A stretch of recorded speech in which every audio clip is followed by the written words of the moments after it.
Hello, my name is Gina Harris, and tonight we're talking about OCD.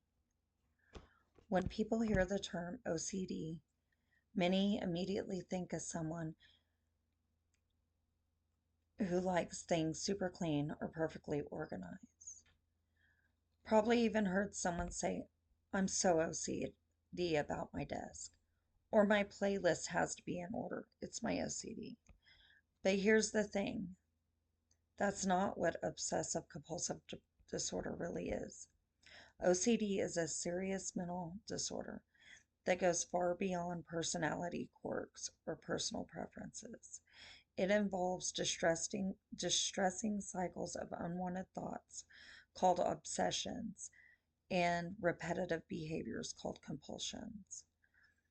And these aren't habits someone enjoys. They're often exhausting, anxiety driven responses to mental discomfort.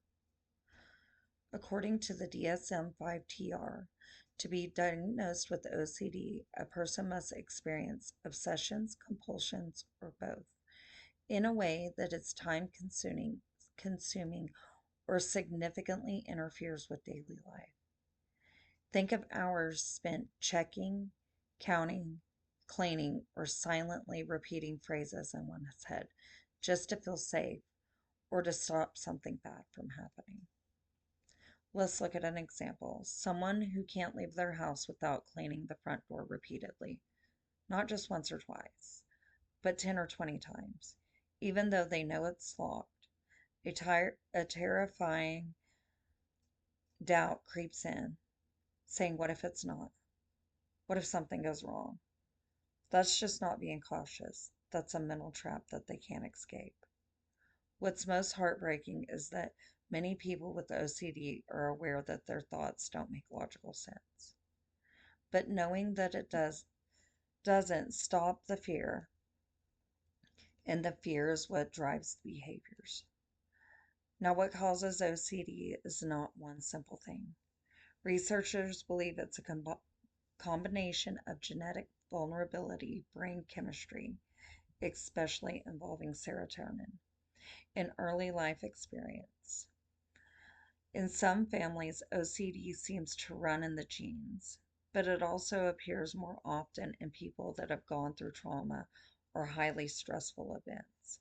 It is also important to remember that OCD doesn't look the same for everyone. Some people obsess over germs and clean compulsively, while others have intrusive thoughts about harming someone or feel that they need to confess bad thoughts.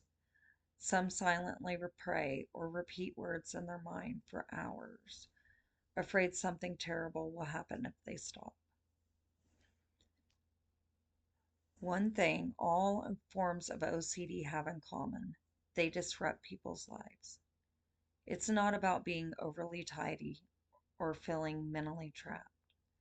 The good news is OCD is treatable. One of the most effective therapies is called exposure and response prevention, or ERP. This method helps people face their fears without falling into the compulsive patterns. Over time, the anxiety shrinks.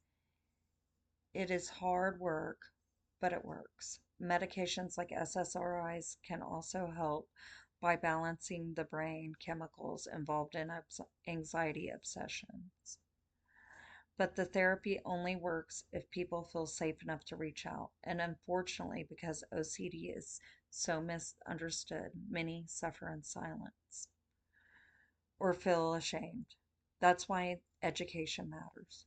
When we stop using OCD as a casual joke or a shorthand for being picky, we create a space for real understanding that opens the doors for healing. So the next time they say someone has OCD because they're like their closet color coded, maybe start a conversation. You never know who around you might be struggling with the real thing and hoping someone finally gets it. Thank you for listening.